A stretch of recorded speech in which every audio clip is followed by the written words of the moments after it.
Այո, մենք ունեցել ենք վախկոտ գեներալներ, կոռուպցիայի արդյունքում գեներալ դարձած մարդ ինչ պետք է լինի։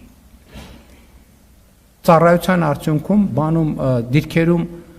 բանի պահածոների բանկաները կախել են, իրանց դղյակները Երևանի կենտրոնում սարքել, չգիտեք, այսինքն ինչ, բա դուք էլ ուզում եք մեր երեխեքին խաբենք եւ այդ մարդկանց,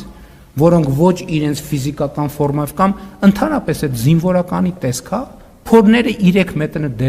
դեմը գցած գեներալը ո՞րն է։ Այդ զինվորականի տեսքա ընդհանրապես։ Լուրջ եք ասում։ Այսինքն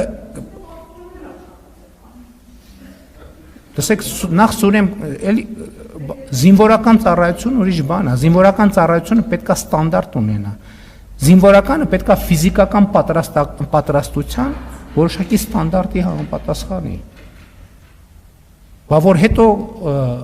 մարդկանց հետ բաներ են տեղի ունենում, ասում ենք ինչի են տեղի ունեցել,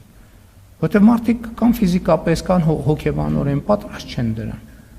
պատրաստ չեն լինում, ես պնդում եմ, որ մենք ունեցել ենք եւ այսա ընթացքում կպարզվի, մարդիկ եկել են Ղարաբաղից ստեղ բան են լնում,